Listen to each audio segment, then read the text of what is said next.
tarde, tudo bem com vocês?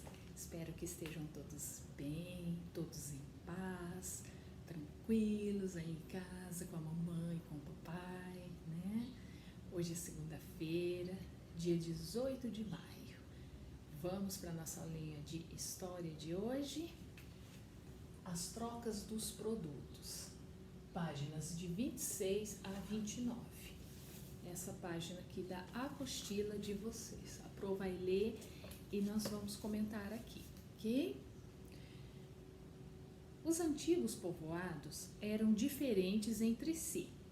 As construções, pessoas e os alimentos cultivados podiam variar bastante de um lugar para o outro.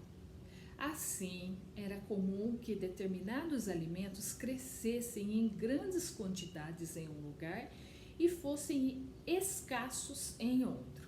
Ou seja, em um determinado lugar, uma determinada região, algum tipo de alimento específico, ele crescia assim em grande quantidade naquele local, e esse mesmo alimento num outro local crescia mais escasso, ou seja, em menos quantidade.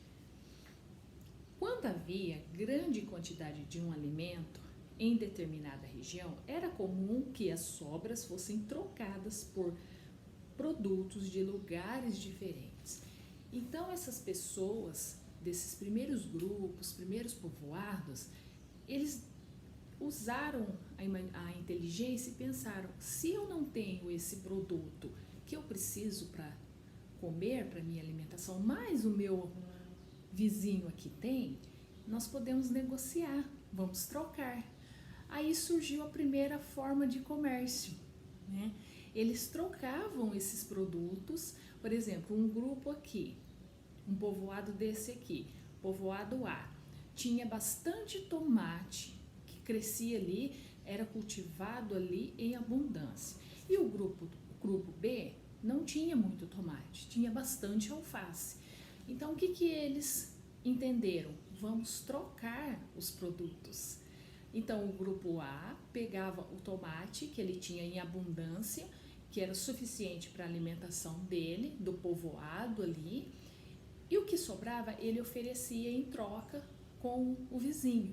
E o grupo B fazia a mesma coisa, pegava o alface que tinha ali em abundância, estaria sobrando, e ele oferecia para o outro grupo, e eles faziam um tipo de uma troca, né? Então, com isso, começou a primeira ideia de comércio, né? Só que esse comércio, ele não era um comércio igual é hoje, que nós pegamos o dinheiro, vamos lá, pagamos e retiramos o produto que nós compramos. Esse comércio era sem o uso do dinheiro. A esse tipo de comércio, onde não envolve o dinheiro, mas sim a troca do produto, é chamado de escambo, ok?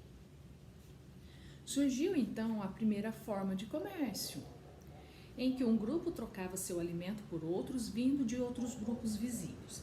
As trocas também podiam envolver ferramentas como facas, machados e utensílios e cestos e vasos. Esse tipo de troca, sem o uso de moeda, é chamado de escambo. Se vocês quiserem grifar essa parte, tá? Esse trecho aqui, se vocês quiserem grifar com um lápis ou marca-texto, tá?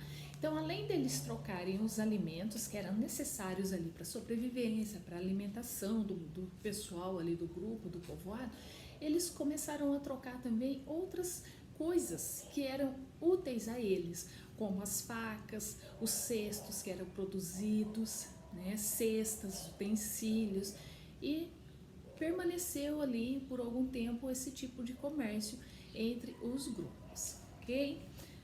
Aqui no finalzinho da página 26 e 27 temos algumas questões. Essas questões serão de homework, ok? A tia só vai ler e comentar com vocês. Página 26, exercício de número 1. O que é escambo? Então a tia acabou de explicar aqui o que é escambo. Quem será que lembra sem olhar no livro, hein? Quero só ver. Já preenche aí. Lembrou, já corre escrever. Se já não lembrou, aqui no texto está explicadinho o que é escambo. É só ler com calma novamente o texto que você vai conseguir fazer, tenho certeza. Exercício de número 2 da página 27. Nos primeiros povoados não existia dinheiro, por isso as pessoas praticavam o escambo. Como você imagina que seria um mundo sem dinheiro? Então essa resposta ela é pessoal. Então cada um vai ter a sua resposta, vai escrever aqui. Como seria um mundo sem dinheiro? Hoje, se nós vivêssemos hoje sem dinheiro, como que seria? Então cada um vai imaginar, pensar e escrever aqui. O próximo exercício, número 1, brincando. Imagine você que você é a pessoa da ilustração abaixo, aqui ó, ok? E você precisa encontrar o caminho mais curto para trocar o milho por peixes frescos. Efetue as operações indicadas e marque com lápis o menor caminho. Então aqui nós temos os números das operações. Primeiro vocês vão pegar um papelzinho à parte, um rascunho, vai somar, efetuar essas contas aqui. Põe o resultado aqui na frente de cada uma, aí vocês vão ver qual é o caminho mais curto. Aí é só traçar, ok? Página 28. Os povoados no Brasil, essa página aqui. Assim como os primeiros grupos de seres humanos ao redor do mundo, muitas pessoas que habitavam as terras que hoje são o Brasil também viviam como nômades, explorando novos locais em busca de alimentos por meio da caça, pesca, coleta de vegetais. O que é nômades mesmo? As pessoas que não têm uma habitação fixa, uma moradia fixa. Já outros grupos permaneciam em territórios próximos a rios, plantavam e colhiam seus alimentos, formando assim as primeiras aldeias indígenas. Olha a ilustração, as primeiras aldeias indígenas. Nessas terras, diversos povos organizavam suas aldeias com base na divisão do trabalho entre homens, mulheres e crianças. Entre os guaranis, por exemplo, cabia ao homem cuidar da caça e da pesca e a mulher cultivar a terra e preparar os alimentos. Então, conforme foi passando o tempo, alguns grupos viviam como nômades, né, sem um lugar fixo, uma habitação fixa, uma moradia fixa, porém outros grupos começaram a estabelecer, a fixar uma moradia, por exemplo, próximo a rios, onde poderia tirar ali a água para o sustento deles, para a plantação. Então surgiu-se os primeiros povoados, né? E os primeiros povoados no Brasil são os povoados indígenas, né? Das aldeias indígenas, igual nós vemos aqui. E engraçado que nesses povoados, todo o trabalho ali desse grupo, ele era dividido, era todo organizado. Como fala aqui no texto, os homens nos grupos dos guaranis, que é um tipo de índio, né? Por exemplo, cabia ao homem cuidar da caça e da pesca. E a mulher, a responsabilidade dela, o trabalho dela era cultivar a terra e preparar o alimento. Então o homem só cuidava da caça e da pesca. A parte de plantação, cultivo ali da terra para plantar ali o alimento e preparar o alimento era só da mulher. Tá? Com relação às crianças, até os 12 anos, as meninas cuidavam dos irmãos menores e aprendiam a confeccionar os utensílios. As meninas sempre tinham a tarefa delas, cuidar dos irmãos menores, e também elas tinham um momento que elas aprendiam com as mulheres mais velhas ali do povoado a cultivar utensílios, a fazer cestas, etc. E os meninos cuidavam da roça e aprendiam a caçar com os pais. Então era tudo organizado e tudo dividido o trabalho nesses primeiros povoados. Página 29 agora. Os primeiros povos indígenas do Brasil construíam suas moradias com elementos retirados diretamente da natureza, como folhas de palmeira e troncos. A maioria dos indígenas viviam em moradias feitas de palha.